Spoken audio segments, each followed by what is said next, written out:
আসসালামু আলাইকুম ওয়া রাহমাতুল্লাহ।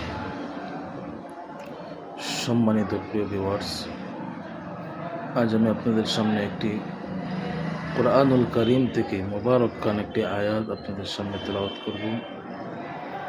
সেই তেলাওয়াতকৃত আয়াতের দ্বারাতে আল্লাহ তাআলা আপনার এবং আমার রিজিকের যে প্রশস্ততা, অল্প পরিশ্রমে হালাল রুজির কীভাবে আমরা করতে পারি অল্প কষ্টেতে, ইনশাল্লাহ সেই বিষয়ে আপনাদের সামনে আলোচনা করব ইনশাআল্লাহ।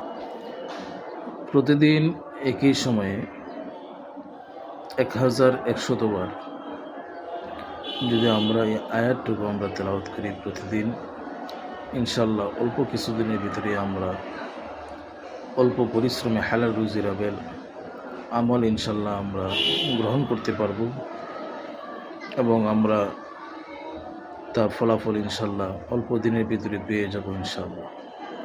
কুরআনুল কারীমের একটি আয়াত, আল্লাহুম্মা রব্বানা আনজিল আলাইনা মাইদাতাম মিনাস সামাই তাকুনু লানা ঈদান লিআউয়ালিনা ওয়া আখিরিনা ওয়া আয়াতাম মিনক ওয়ারযুকনা ওয়া আনতা খায়রুর রাযিকিন। আমি আবারও আয়াতখানা বলতেছি, اللهم ربنا أنزل علينا مائدة من